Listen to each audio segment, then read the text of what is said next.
Good morning everyone. This is Dr. Supriya Sonalika, Department of Political Science, YSNM College, Dear students. आज का जो हमारा class है वो यूजी सेमेस्टर 2 के स्टूडेंट्स के लिए है और यूजी सेमेस्टर 2 के कोर्स का जो पेपर 3 है Indian national movement and constitutional development, उसके अंतर्गत यूनिट 6 की चर्चा आज के क्लास में हम लोग करेंगे।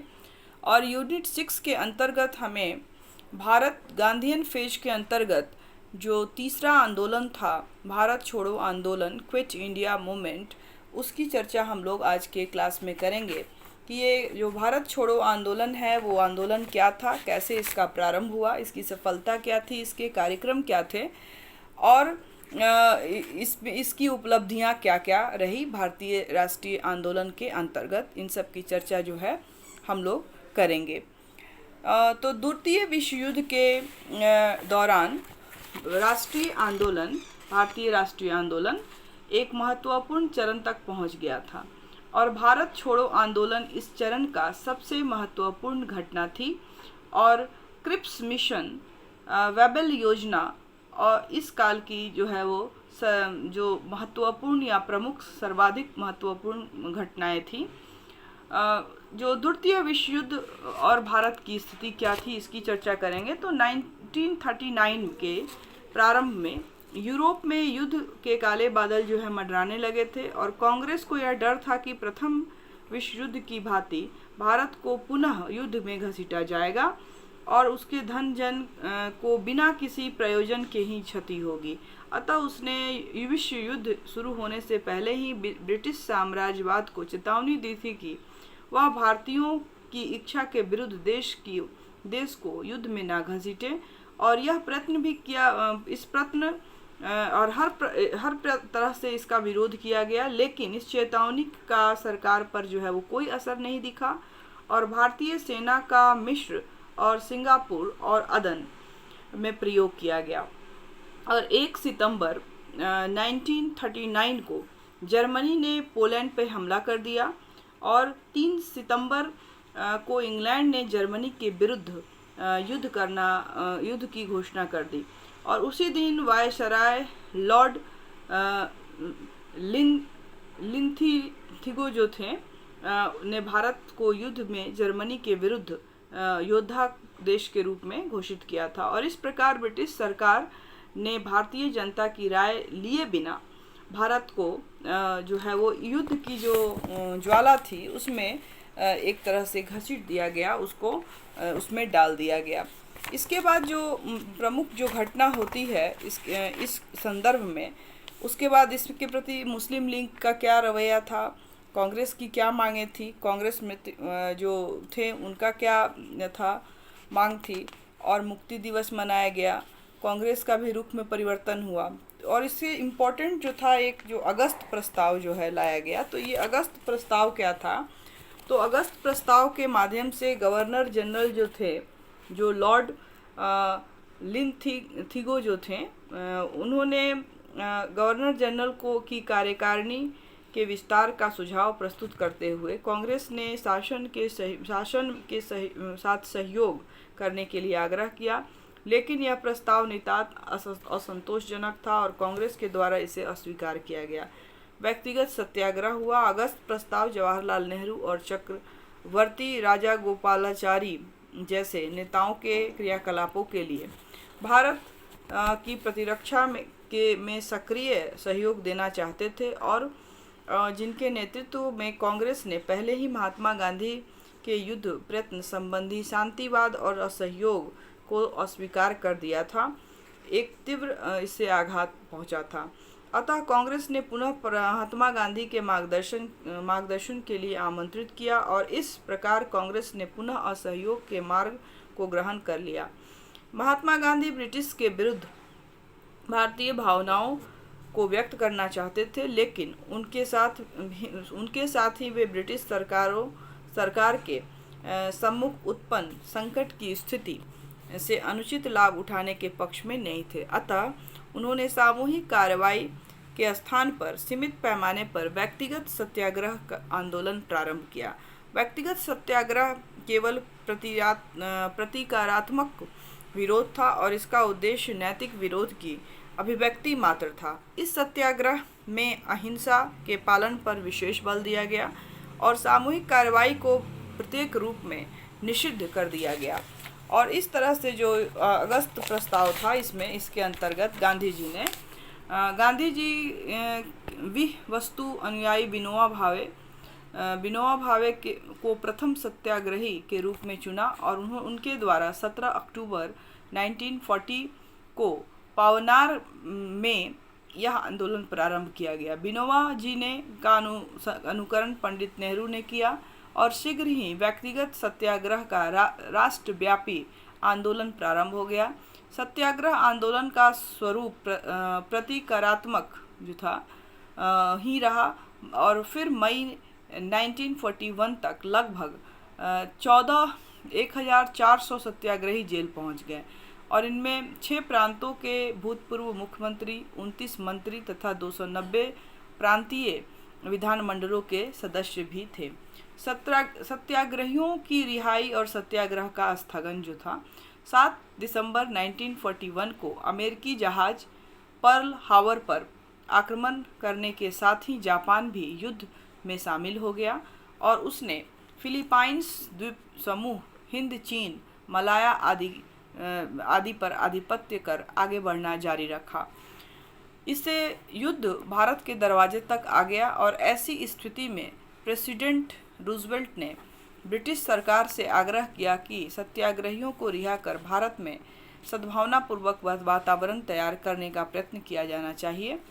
और दिसंबर 1941 को पंडित जवाहरलाल नेहरू और मौलाना आज़ाद को रिहा कर दिया गया और अंतर्राष्ट्रीय स्थिति अधिकाधिक गंभीर होती जा रही थी और भारत की सुरक्षा भी संकट में थी। इसलिए दिसंबर के अंतिम माह में बारडोली में कांग्रेस कार्य समिति की जो बैठक हुई उसमें व्यक्तिगत सत्याग्रह को स्थगित कर दिया गया और संभावित संकट से देश की रक्षा के लिए उचित संगठन स्थापित करने का निश्चय भी किया गया। और इसके बाद अगस्त प्रस्ताव जो था उसके बाद आया क्रिप्स मिशन। जो क्रिप्स मिशन जो था वो भी चूँकि बहुत ही इम्पोर्टेंट एक घटना थी। तो क्रिप्स मिशन क्या था? तो युद्ध के दौरान ब्रिटिश सरकार ने भारत में संवैधानिक गतिरोध को पुनः दूर करने का प्रयास किया और इस हेतु उसने 22 मार्च 1942 को सर स्टैटफोर्ड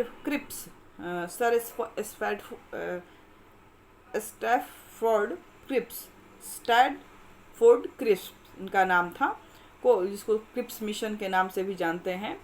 तो इनके ठीक पहले क्रिप्स ने मॉस्को जाकर रूस को मित्र राष्ट्रों के पक्ष में लाया था और उन्होंने युद्ध मंत्रिमंडल में शामिल कर लिया गया था और ये पहले भी 2 बार भारत आ चुके थे और कांग्रेस के गणमान्य नेताओं से मिल चुके थे।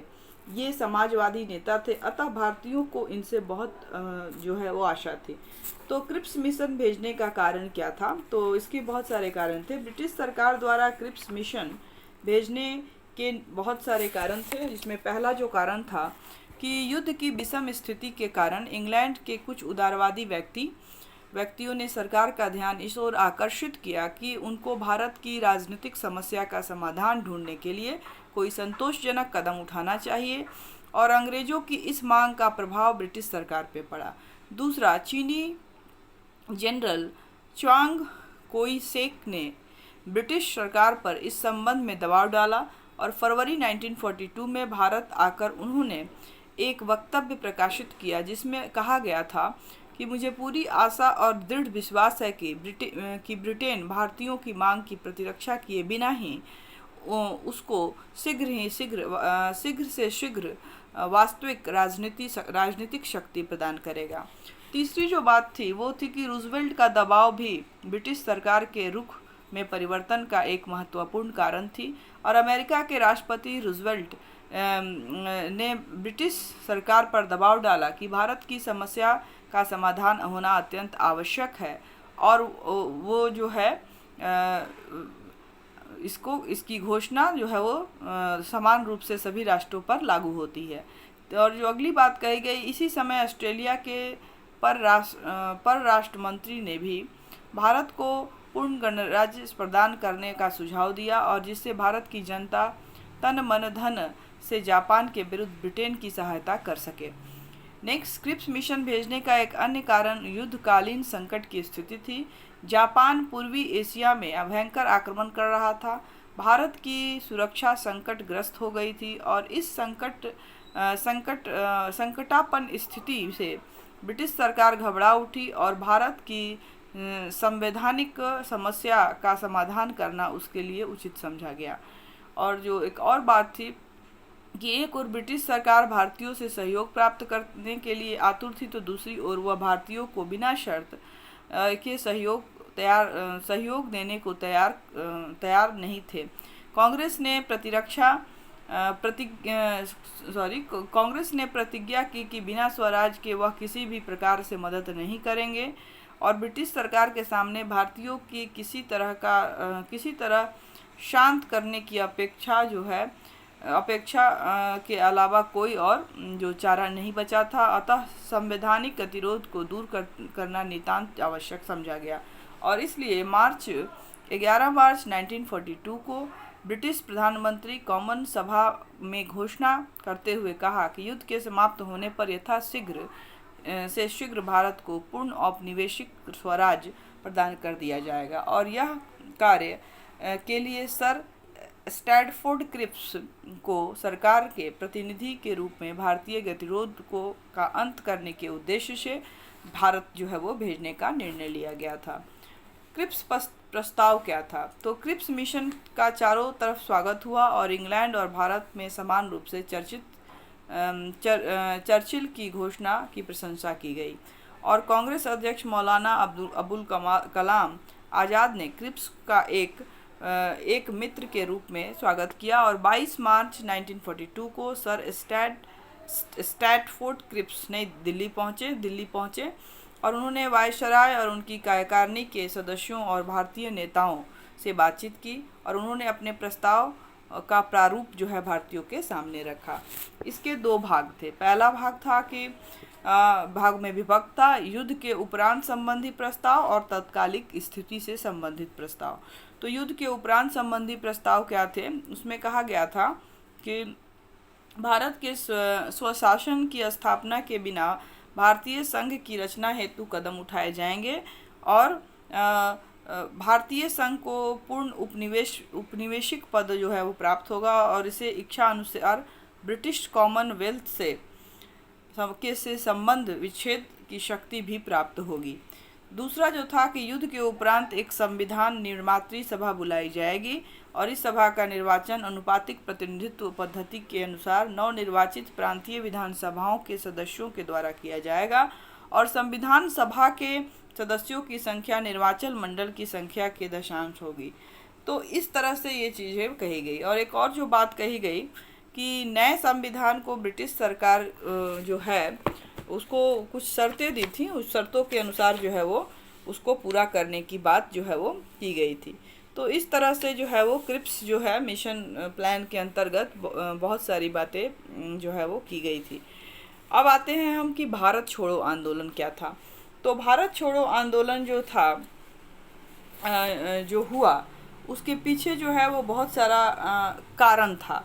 उसके कारण क्या थे? तो उसमें पहला जो कारण था कि क्रिप्स मिशन की असफलता और निराशा एवं व्यग्रता का वातावरण, और दूसरा था वर्मा में भारतीयों के प्रति अमानवीय व्यवहार, तीसरा पूर्वी बंगाल में भय और आतंक का राज्य, चौथा शोचनीय आर्थिक स्थिति और शासन में अविश्वास, और पांचवा जो है जापानी आक्रमण का भय और ब्रिटिश रक्षा व्यवस्था से भारतीयों का अविश्वास।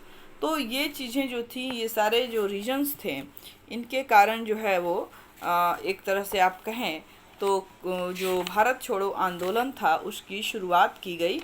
और ये जो आंदोलन था उसका मतलब करने जो ये सब आंदोलन हुए उसका कारण जो था कि किस तरह से जो भारत छोड़ो आंदोलन था उस आंदोलन की सूत्रपात की गई। तो 8 अगस्त 1942 के बम्बई अधिवेशन जो है प्रारंभ हुआ, और महात्मा गांधी ने जो है गांधी ने समिति के समक्ष भारत छोड़ो का ऐतिहासिक प्रस्ताव रखा और समिति के प्रस्ताव को पास करते हुए घोषणा की कि भारत के लिए और मित्र राष्ट्रों के आदर्श के पूर्ति के लिए इस देश में ने ब्रिटिश शासन के अंत होने की सफलता निर्भर है और स्वतंत्र भारत अपने समस्त विशाल साधनों को स्वतंत्रता के पक्ष में लगाकर इन सफलताओं को सुनिश्चित कर देगा। इसलिए कांग्रेस पूर्ण आग्रह के साथ अंग्रेज से अपनी सत्ता हटा लेने की मांग करता रहा और भारत की स्वतंत्रता की घोषणा के बाद एक अस्थायी सरकार की स्थापना की जाएगी और स्वतंत्र भारत मित्र राष्ट्रों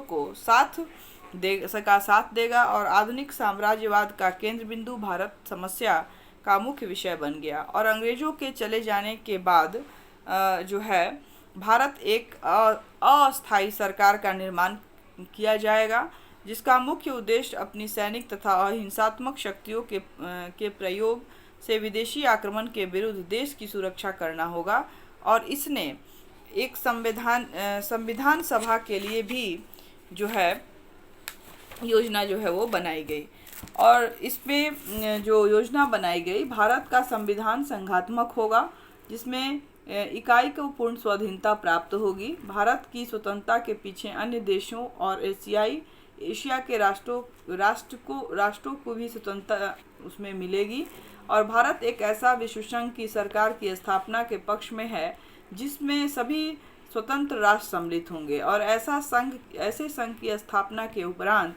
निशस्त्रीकरण व्यवहारिक होगा। समिति ने आगे कहा कि अंग्रेज शीघ्र ही भारत को त्याग दें और जिसका प्रभाव जो है अत्यंत हितकर होगा। भारतीय स्वयं अपनी रक्षा कर लेंगे। अगर सरकार इस मांग को पूरा नहीं करती है तो उस अव्यवस्था में सीमित एवं अत्यधिक व्यापक पैमाने पर महात्मा गांधी के नेतृत्व में अहिंसात्मक संघर्ष चलाने की आज्ञा देती है। साथ ही भारतीयों से अपील है कि इस आंदोलन का आधार अहिंसा हो और प्रत्येक व्यक्ति अपना मार्ग प्रदर्शन करे। जब भी सत्ता आएगी वह सारी जनता की रहेगी। इस प्रकार कांग्रेस समिति ने गांधी जी के नेतृत्व में आंदोलन चलाने की घोषणा की और उनके उपरांत गांधी जी ने 70 मिनट तक भाषण दिया और करो या मरो, डू और डाई का नारा जनता को दिया। महात्मा गांधी जी का यह भाषण बहुत ही इम्पोर्टेंट था और इंद्र विद्यावाचस्पति ने कहा है कि गांधी जी उस दिन ऐसे बोल रहे थे मानो उनकी अंतरात्मा से भगवान बोल रहा था। तो ये घटना उसमें घटी। अब है कि आंदोलन जो हुआ, भारत छोड़ो आंदोलन जो हुआ उसका सूत्रपात कैसे हुआ। तो कांग्रेस ने तुरंत भारत छोड़ो आंदोलन को प्रारंभ नहीं किया।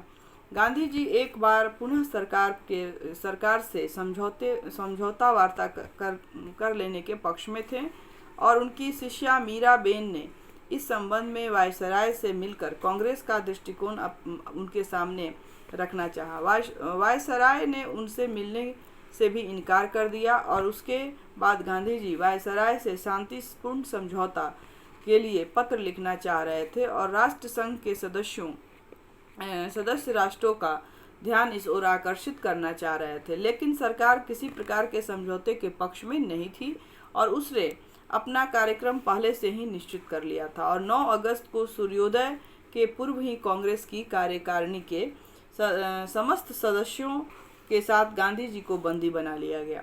कांग्रेस को गैर कानूनी संगठन घोषित कर दिया गया और सभाओं और जुलूसों पर प्रतिबंध लगा दिया गया। कांग्रेस के दफ्तरों में तालाबंदी कर दी गई। राष्ट्रीय नेताओं के बंदी किए जाने और सरकार की दमनकारी नीति से जनता में विद्रोह की भावना पैदा हुई और जनता ने सरकार की नीतियों के विरुद्ध विद्रोह का झंडा जो है वो गाड़ दिया और देश के बड़े बड़े शहरों में लगभग एक सप्ताह तक शासन समाप्त सा हो गया। छात्रों, दुकानों, मजदूरों और गृहिणियों ने सड़कों और गलियों में जुलूस निकाला। गांधी जी की जय, गांधी को छोड़ दो और अंग्रेजों भारत छोड़ो के नारे से आकाश जो है वो गूंज उठा। सरकार ने शांतिपूर्ण जुलूस पर गोलियां चलाईं और लाठीचार्ज किया। उत्तर में जनता ने भी हिंसात्मक साधनों का सहारा लिया। पुलिस और मिलिट्री से उन्हें कई बार मुठभेड़ करना पड़ा। सरकारी सूत्र के अनुसार 538 अवसरों पर निहत्थी जनता पर पुलिस ने गोलियां चलाई और कई स्थानों पर हवाई जहाज द्वारा मशीन गनों से भी गोलियां चलाई गईं। लगभग 2 महीनों तक इस तरह की घटनाएं सारे देश में होती रहीं और भारत सचिव की रिपोर्ट के अनुसार लगभग 1028 व्यक्ति मारे गए और 3215 घायल थे। वस्तुतः जो मृतक और घायलों की संख्या इससे भी बहुत ज़्यादा थी। 1 लाख से अधिक आंदोलनकारी जेल में बंद थे। पुरुष को बड़ी बेरहमी से पीटा गया और औरतों की इज्जत लूटी गई। लाखों की संपत्ति जब्त कर ली गई और प्रदर्शनकारियों पर कड़े जुर्माने लगाए गए। और माइकल ब्रेचर के अनुसार सरकार का दमन चक्र बहुत कठोर था और उस खतरा को दबाने के लिए पुलिस राज की स्थापना हो गई और जो 1857 के विद्रोह के पश्चात ब्रिटिश सरकार के लिए सबसे बड़ी धमकी थी। चर्चिल ने बड़े ही अभिमान से कॉमन सभा में कहा था कि सरकार ने सख्त हाथों से आंदोलन को कुचल दिया है और सरकार के अमानुषिकीय दमन चक्र ने आंदोलन को दबा दिया है, लेकिन छिपे रूप में आंदोलन चलता रहा जिसका नेतृत्व अरुण असफल अली, राम मनोहर लोहिया और जयप्रकाश नारायण जैसे योग्य नेताओं ने किया। पंडित जवाहरलाल नेहरू ने दमन चक्र की चर्चा करते हुए कहा है कि उन सभी परंपराओं और धोखाधड़ियों को जिनकी ओट में सरकार असाधारणतः काम करती है त्याग दिया और केवल नग्न शक्ति शासन का प्रतीक बन गई। भारत सरकार का कहना था कि कांग्रेस गैरकानूनी और हिंसात्मक कार्यों के लिए उत्तरदायी थी और सरकार ने एक प्रस्ताव द्वारा कांग्रेस के कार्यों की निंदा की और उस पर साम्राज्य के विरुद्ध खतरनाक तैयारियों के लिए दोषारोपण किया। इसके बाद शुरू होता है महात्मा गांधी द्वारा अनशन और महात्मा गांधी ने सरकार की इन सारी घटनाओं की जांच के लिए एक निष्पक्ष न्यायालय की गठन की मांग की, लेकिन सरकार ने इस ओर कोई ध्यान नहीं दिया। उल्टे उसने कांग्रेस से अगस्त प्रस्ताव को वापस लेने को कहा और गांधी जी ने कांग्रेस कार्य समिति से बिना पूछे और सभी सदस्यों के जेल से मुक्त हुए बिना ऐसा करने से इनकार कर दिया। गांधी जी ने कांग्रेस की कार्य समिति से बिना पूछे ही सदस्यों को जेल से मुक्त करने के लिए इनकार कर दिया और गांधी जी सरकार के हिंसात्मक कार्यों और सरकार की नीति से उब गए थे। अतः उन्होंने आत्मशुद्धि सेल्फ प्यूरिफिकेशन के उद्देश्य से 10 फरवरी 1944 को 21 दिनों के लिए उपवास शुरू किया। 13 दिनों के बाद गांधी की हालत बहुत बिगड़ गई और शोचनीय हो गई, लेकिन सरकार ने इस ओर कोई ध्यान नहीं दिया, बल्कि कहा जाता है कि उनकी लाश जलाने के प्रबंध करना भी जो गवर्नमेंट जो थी वो शुरू कर दी थी। और गांधी ने सफलतापूर्वक अपने उपवास को समाप्त किया और 9 मई 1944 को गांधी जी को छोड़ दिया गया। उसके बाद शुरू होता है भारत छोड़ो आंदोलन के प्रति कांग्रेस के अतिरिक्त अन्य दलों की जो प्रक्रिया थी कि वो क्या थी। तो भारत छोड़ो आंदोलन कांग्रेस द्वारा संचालित एक आंदोलन था। कांग्रेस के आह्वान पर भारतीयों ने विद्रोह का झंडा जो है वो गाड़ दिया था और भारत के अन्य दलों ने इसे जन क्रांति के साथ नहीं इस जन क्रांति में साथ नहीं दिया, जिसमें प्रमुख थे साम्यवादी दल और मुस्लिम लीग। साम्यवादी दलों ने युद्ध में रूस के प्रवेश करने से विश्व युद्ध को जनयुद्ध फासिस्ट विरोधी युद्ध कहा और इस बात का प्रयत्न किया कि युद्ध में सरकार को पूर्ण सहयोग प्रदान किया जाए और उन्होंने कांग्रेस से अनुरोध किया कि वह भारत छोड़ो आंदोलन को अस्वीकार कर दे और इस प्रकार भारतीय साम्यवादियों ने जन आंदोलन के विरुद्ध सरकार का साथ दिया था। मुस्लिम लीग ने भी कांग्रेस के भारत छोड़ो आंदोलन का विरोध किया और उन्होंने आंदोलन को मुस्लिम हितों के विरुद्ध बताया और उसने किसी भी रूप में भाग लेने से मना किया और उसने सरकार को भरसक सहायता प्रदान की और कांग्रेस विरोधी दलों की सहायता से केंद्र में अस्थायी सरकार बनाने में असफल भी प्रयत्न किया।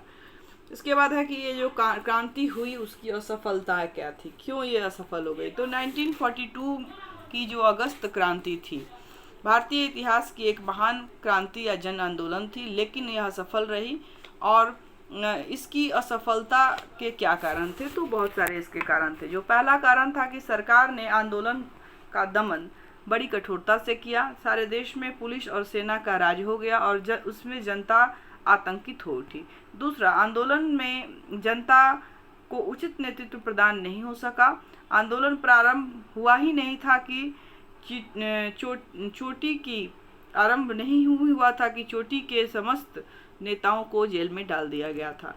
तीसरा जो इम्पोर्टेंट जो सफलता का कारण था कि कांग्रेस आंदोलन को अहिंसात्मक रूप देना चाहती थी, लेकिन नेतृत्व के अभाव में यह हिंसात्मक हो गई और हिंसात्मक क्रांति के लिए जनता की ओर से पूरी तैयारी नहीं थी। उसके पास अस्त्र शस्त्रों का नितांत अभाव था। चौथा जो था कि सफल आंदोलन के लिए पूर्व निश्चित योजना, कार्यक्रम एवं योग्यता, नेतृत्व की आवश्यकता होती है और जो उसका अभाव था। और 1942 की क्रांति में पूर्व निश्चित योजना और कार्यक्रम जो था वो पूर्णतः उसका अभाव था, जिसके कारण यह असफल हो गई।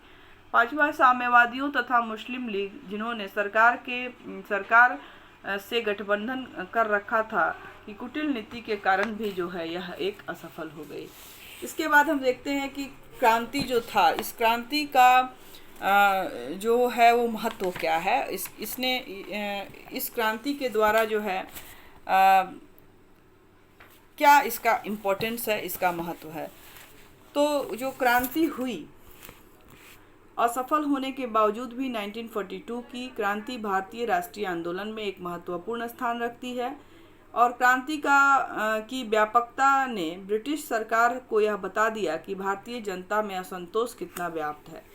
ब्रिटिश सरकार को यह पता चल गया कि भारत को अपने पैरों तले अधिक दिनों तक दबाकर नहीं रख सकती और विश्व के अन्य देशों को भी भारत की वस्तु स्थिति का पता चल गया और उन्होंने अंग्रेजों पर भारत को स्वतंत्र करने के लिए दबाव डालना शुरू कर दिया। और क्रांति से भारत की एकता और राष्ट्रीय भावना भी दृढ़ हुई और इनसे भारतीय जनता के देश प्रेम तथा अपूर्व सहयोग जो है वो भी देखने को इसमें मिला और उसका एक परिचय दिया। इसके बाद हम देखते हैं कि जो आंदोलन हुआ उसमें आंदोलन का क्या प्रभाव पड़ा और जो भारतीय गांधी जी का जो राष्ट्रीय आंदोलन था, राष्ट्रीय आंदोलन में क्या एक तरह से प्रभाव जो है वो पड़ा है, उसका भी हम लोग एक समराइज अध्ययन जो है वो करेंगे कि उनका क्या जो है वो प्रभाव पड़ा। तो जो भारतीय राष्ट्रीय जो आंदोलन जो हुआ, जो भारत छोड़ो आंदोलन हुआ, उसका परिणाम क्या था। तो भारत छोड़ो आंदोलन महात्मा गांधी द्वारा किए गए अन्य जो आंदोलनों में से सबसे भीषण था और भारतीय स्वतंत्रता के लिए किया गया महानतम प्रयास था। आंदोलन का उद्देश्य भारत की स्वतंत्रता प्राप्त करना था और इस बात को स्वीकार करना होगा कि आंदोलन द्वारा तत्काल ही भारत की स्वतंत्रता प्राप्त न कर सकने या जिसे आंदोलन की असफलता कहें, उसके बहुत सारे कारण थे। जैसे कि भारत छोड़ो जो आंदोलन में संगठन में कमी थी और भारत छोड़ो आंदोलन एक जन आंदोलन था और इस प्रकार के जन आंदोलन को सफल बनाने के लिए व्यापक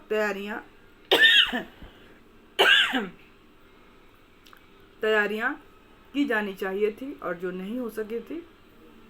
और आंदोलन का उद्देश्य भारत के लिए स्वतंत्रता प्राप्त करना था और इस बात का स्वीकार करना होगा कि आंदोलन द्वारा तत्काल ही भारत की स्वतंत्रता को प्राप्त नहीं किया जा सकता था और जिसे के कारण आंदोलन जो है वो सफलता कहा जा सकता है। तो यह हो गया सरकारी जो नेताओं और उच्च वर्गों की वफादारी। जो भी अफसर थे, जो राष्ट्रीय आंदोलन के जो नेता थे, अफसर थे, वो जो थे वो सरकारी जो थी, ब्रिटिश सरकार जो थी उसके हिमायती थे, उसके वफादार थे, और उसके कारण भी नहीं हो पाया।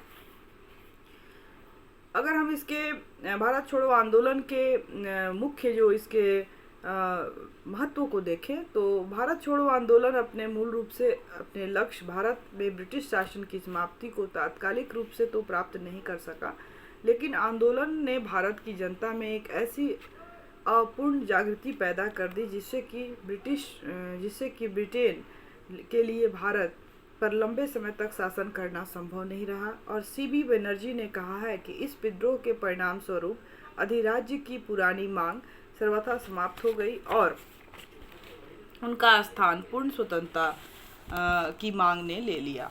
और इसी संबंध में डॉक्टर ईश्वरी प्रसाद लिखते हैं कि अगस्त क्रांति अत्याचार और दमन के विरुद्ध भारतीय जनता का विद्रोह था और उसकी तुलना फ्रांस के इतिहास के बेस्टिले के पतन और सोवियत रूस के अक्टूबर क्रांति से की जाती है। और यह क्रांति जनता में उत्पन्न नवीन उत्साह तथा गरिमापूर्ण का सूचक थी। उसके बाद इस आंदोलन से उत्पन्न जो चेतना के परिणाम स्वरूप 1946 में जल सेना का विद्रोह हुआ जिसने भारत में ब्रिटिश शासन पर और भयंकर चोट की। और इस आंदोलन तथा कुछ अन्य तत्वों के परिणाम स्वरूप युद्ध के बाद अमेरिका और इंग्लैंड में लोकमत इतना अधिक भारत के पक्ष में हो गया कि इंग्लैंड को विवश होकर भारत छोड़ना पड़ा। और इस प्रकार यह निश्चित तथ्य से भारत छोड़ो आंदोलन ने भारतीय स्वतंत्रता के लिए एक पृष्ठभूमि तैयार की। उसके बाद ब्रिटेन में मजदूर दल की सरकार। जुलाई 1945 में ब्रिटेन में आम चुनाव हुआ और उसमें मजदूर दल को आशातीत सफलता प्राप्त हुई और चर्चिल के स्थान पर मजदूर दल के नेता मिनिस्टर एटली इंग्लैंड के प्रधानमंत्री बने। और नए प्रधानमंत्री एटली ने भारतीय समस्या का हल करने का दृढ़ निश्चय किया। भारत में चुनाव और चुनाव परिणाम। 1945 में भारत में चुनाव हुए और चुनाव में राष्ट्रीय कांग्रेस तथा अन्य जो राजनीतिक दल जो भाग लिए थे उनका बहुत ही असर पड़ा और कांग्रेस को निर्वाचन में आशातीत सफलता भी प्राप्त हुई और इसने लगभग सभी सामान्य और मुस्लिम स्थानों पर अधिकार जमा लिया। और लेकिन चुनाव का परिणाम का एक दूसरा पक्ष यह भी था कि पंजाब, बंगाल तथा सिंध में मुसलमान बहुल प्रांतों में जनता का समर्थन कांग्रेस को नहीं वरन मुस्लिम लीग को मिला। और इस प्रकार भारत में के मुसलमान तेजी से लीग की ओर झुकने लगे। उसके बाद सेना विद्रोह। भारतीय सेना ने भी ब्रिटिश शासन में असंतोष जो था से बढ़ता जा रहा था और इस असंतोष का विस्फोट 18 फरवरी 1946 को बॉम्बे में हुआ, जबकि जल सेना के द्वारा खुला विद्रोह किया गया और विद्रोह अन्य बंदरगाहों में स्थित नौसेना में भी फैल गया। और बम्बई में के 3 लाख मजदूरों ने भी सहानुभूति से हड़ताल कर दिया। और लेकिन थोड़े ही समय के बाद कांग्रेस और लीग नेताओं ने के हस्तक्षेप से शांति की स्थिति बना ली गई।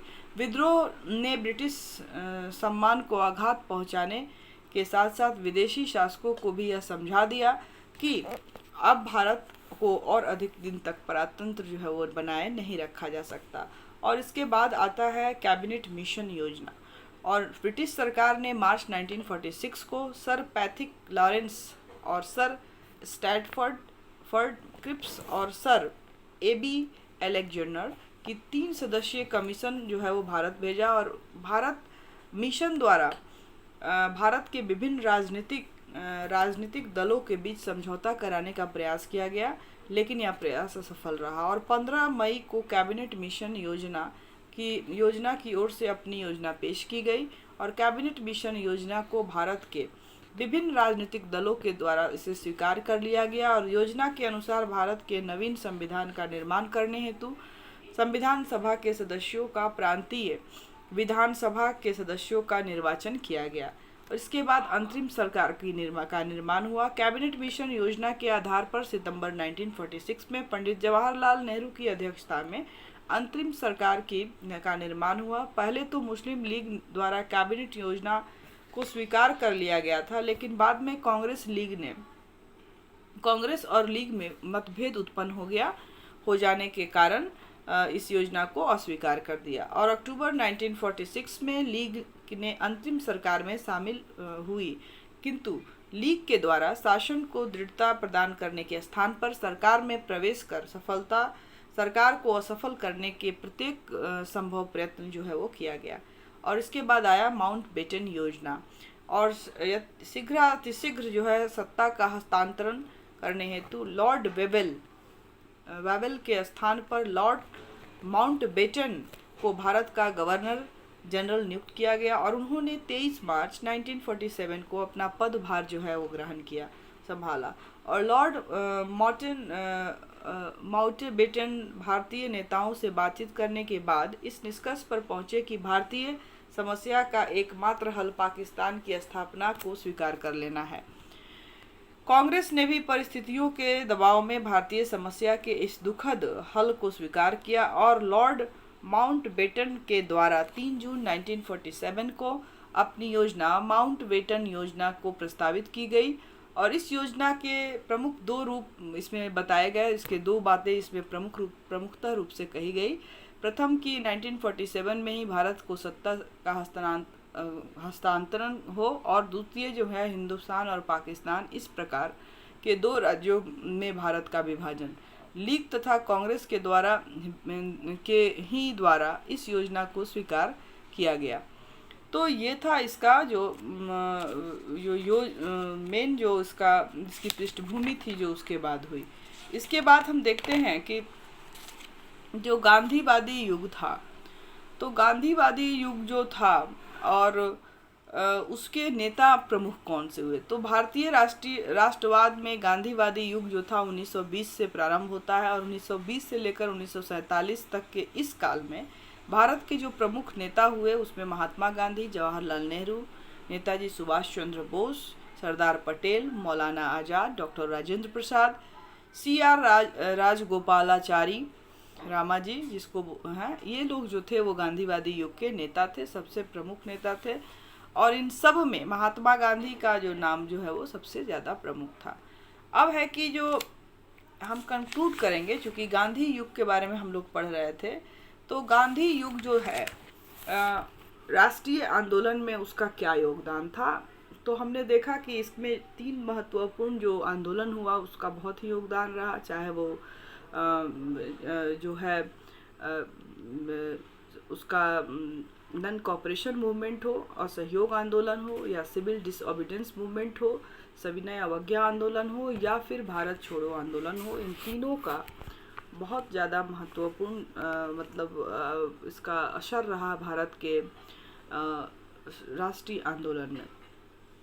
भारतीय राष्ट्रीय आंदोलन में गांधी जी का सर्वाधिक योगदान रहा और उन्होंने 1919 में कांग्रेस और राष्ट्रीय आंदोलन का नेतृत्व संभाला और उसके बाद वे जीवन पर्यंत राष्ट्रीय आंदोलन के प्राण बने रहे। राष्ट्रीय आंदोलन ने गांधी जी का योग इस बात से स्पष्ट है कि गांधी जी के द्वारा जो आंदोलन में प्रवेश किए जाने के बाद राष्ट्रीय आंदोलन के काल में को गांधी युग के नाम से पुकारा जाने लगा और उन्होंने असहयोग आंदोलन, सविनय अवज्ञा आंदोलन, भारत छोड़ो आंदोलन, एक के बाद एक राष्ट्रीय आंदोलन का संचालन करते हुए भारत को स्वतंत्रता की ओर अग्रसर किया और भारतीय जनता के द्वारा उसे राष्ट्रपिता के भी नाम से भी संबोधित किया गया। राष्ट्रीय आंदोलन में उनका योगदान जो है वो बहुत था। पहला जो योगदान था कि राष्ट्रीय आंदोलन को जन जन का आंदोलन बनाने में महात्मा गांधी का बहुत बड़ा हाथ था। भारतीय राजनीति में महात्मा गांधी के आगमन के पूर्व उदारवादियों के द्वारा प्रार्थना पत्रों, स्मृति पत्रों तथा प्रतिनिधि मंडलों की नीति और मार्ग अपनाते हुए भारतीय जनता के लिए कुछ सुविधाएं प्राप्त करने का प्रयत्न किया जाता था। लाल बाल पाल की त्रिमूर्ति ने इसे नई दिशा देने का प्रयत्न किया, लेकिन उसके साथ ही राजनीतिक बुद्धिजीवी मध्यम वर्ग तक ही सीमित रही। महात्मा गांधी के द्वारा पहली बार जन तक राष्ट्रीय आंदोलन को के साथ जोड़ने का कार्य किया और अंग्रेज लेखक जो है कुपलैंड ने लिखा है कि उन्होंने वह काम किया जो तिलक भी नहीं कर सके और उन्होंने राष्ट्रीय आंदोलन को क्रांतिकारी आंदोलन बनाकर जनता का आंदोलन बना दिया। दूसरा जो महत्वपूर्ण उनकी भूमिका थी गांधी जी की, आंदोलन को एक नया रूप प्रदान किया। 1919 के पूर्व राष्ट्रीय आंदोलन की दो प्रमुख धाराएं थी। उदारवादी द्वारा राजनीतिक भिक्षावृत्ति का मार्ग अपनाया जा रहा था, तो क्रांति के बल पर भारत में ब्रिटिश साम्राज्य को समाप्त करने का प्रयत्न किया गया। लेकिन गांधी ने इन दोनों ही मार्गों को अपूर्णताओं को समझा और आदर्शों एवं परिस्थितियों को दृष्टि में रखते हुए अहिंसात्मक क्रांति का मार्ग का प्रतिपादन किया। महात्मा गांधी के नेतृत्व में विश्व के महानतम साम्राज्यवादी राज्य के विरुद्ध अहिंसात्मक आंदोलन किया गया और इसके बल पर राष्ट्रीय स्वतंत्रता के लक्ष्य को प्राप्त करने में सफलता प्राप्त की गई। और यह महात्मा गांधी का ही यह कार्य जो है वो पूरे विश्व के इतिहास के लिए एक नई चीज थी। तीसरा जो था कि नवीन कार्यक्रम का प्रतिपादन। महात्मा गांधी के द्वारा भारत के राष्ट्रीय आंदोलन को एक नवीन कार्यक्रम प्रदान किया गया।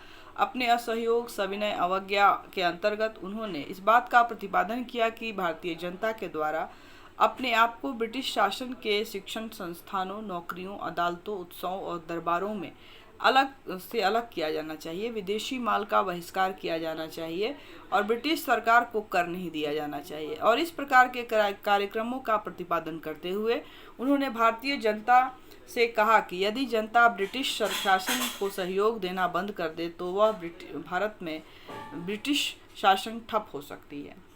इसके बाद है रचनात्मक कार्यक्रम का प्रतिपादन। महात्मा गांधी के द्वारा राष्ट्रीय आंदोलन का उद्देश्य केवल राजनीतिक स्वतंत्रता की प्राप्ति ही नहीं वरन एक नवीन और सभी दिशाओं में उत्थानकारी भारत का अद्भुत या निर्माण करना था। उन्होंने भारतीय जनता में उनकी गिरी हुई सामाजिक, धार्मिक, आर्थिक स्थिति का अध्ययन किया और उन क्षेत्रों में भी उन्नत करने का प्रयास किया। इस हेतु उन्होंने रचनात्मक कार्यक्रम चलाए, जैसे नारियों का उत्थान, गृह उद्योग का प्रचार, नए चरखे चलाना और मद्य निषेध आदि। वे अपने इन रचनात्मक कार्यक्रमों के आधार पर एक सर्वोदय समाज की स्थापना करना चाहते थे।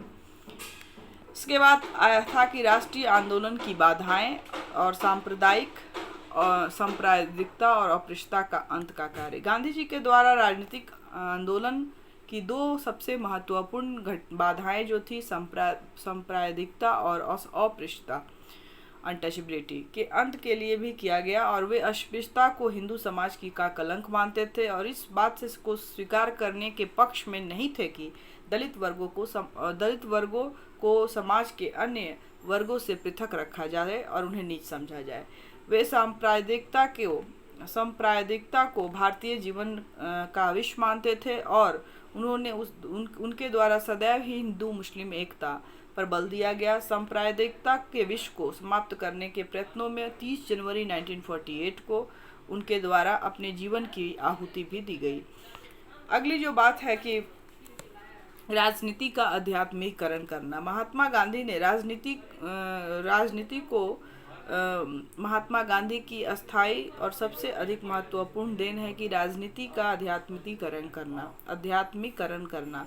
गांधी जी वास्तव में एक आध्यात्मिक संत थे जिन्होंने तात्कालिक भारतीय जीवन की विशेष परिस्थितियों के कारण राजनीति में प्रवेश किया और राजनीति का आध्यात्मिकरण किया। और राजनीति के संबंध में वे कहते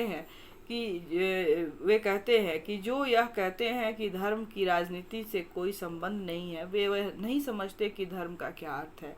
धर्म से पृथक कोई राजनीति नहीं हो सकती और धर्म से पृथक राजनीति तो मृत्यु जाल है, क्योंकि यह आत्मा का हनन करती है। तो इस तरह से देखें अगर हम तो निष्कर्षतः हम कह सकते हैं कि महात्मा गांधी एक महामानव थे और भारत की राष्ट्रीय आंदोलन बहुत कुछ सीमा तक गांधी जी के कार्यों का लेखा जोखा था। और 30 जनवरी 1948 को उनकी मृत्यु पर जो है डॉक्टर स्टेनले ने लिखे हैं कि हत्यारे ने गोलियां महात्मा गांधी और उनके विचारों का अंत करने के लिए चलाई, परंतु उसका फल यह हुआ कि वे विचार स्वच्छंद हो गए और मानव जाति की धाती बन गए और मृत्यु में वे अपने जीवन की अपेक्षा अधिक बलशाली, मृत्यु से उससे और ज़्यादा बलशाली हो गए।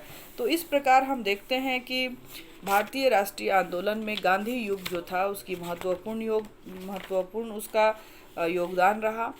और चाहे वो जो है असहयोग आंदोलन हो, या फिर जो सविनय अवज्ञा आंदोलन हो, या फिर भारत छोड़ो आंदोलन हो। और इन सभी के माध्यम से गांधी जी ने एक नए विचारधारा का प्रतिपादन किया। उन्होंने इन सभी चीज़ों को सिर्फ बताया ही नहीं बल्कि अपने जीवन में भी अमल किया। और वह एक आध्यात्मिक संत थे, लेकिन चूंकि यहाँ की परिस्थितियाँ जब वो यहाँ आए तो ऐसा था कि उससे वजह से जो है वो उनको भारतीय राजनीति में प्रवेश करना पड़ा। और उन्होंने अपने जीवन पर्यंत जो है भारत की आज़ादी के लिए, भारत के लिए संघर्षरत रहें, प्रयासरत रहें। इन सब के बावजूद रहने के बावजूद भी जो जो भारत और पाकिस्तान का विभाजन हुआ वो इसको रोक नहीं पाए। ये उनकी एक तरह से असफलता थी, लेकिन इन सब के बावजूद जो है उनका योगदान जो है बहुत ही सराहनीय रहा है। तो ये था राष्ट्रीय आंदोलन में गांधी युग, और इसमें हमने 3 जो हमारा जो आंदोलन हुआ उसकी हमने चर्चा की। इससे संबंधित जो प्रश्न पूछे जाते हैं तो इसमें सीधे पूछा जा सकता है कि 1935 ईस्वी से लेकर 1947 ईस्वी तक के बीच भारतीय राष्ट्रीय आंदोलन का विवरण करें। इस तरह से क्वेश्चन आ सकता है, या यह भी आ सकता है कि भारत छोड़ो आंदोलन पर एक संक्षिप्त निबंध लिखें, और भारत की राष्ट्रीय आंदोलन में गांधी जी का मूल्यांकन करें। इस तरह से भी क्वेश्चन आ सकता है। उसके बाद बहुत सारे जो ऑब्जेक्टिव क्वेश्चन, भारत छोड़ो आंदोलन कब हुआ, अगस्त प्रस्ताव क्या था, उसके बाद सैनिक विद्रोह कब हुआ। तो इस तरह से बहुत सारे ऑब्जेक्टिव क्वेश्चन बनते हैं जो आपके लिए इम्पोर्टेंट है। आई होप आपको समझ में आया हो। आज का क्लास में समाप्त करते हैं नए टॉपिक के साथ। बहुत जल्द हम फिर मिलेंगे। तब तक के लिए घर में रहें, सुरक्षित रहें, पढ़ते रहें। Thank you all.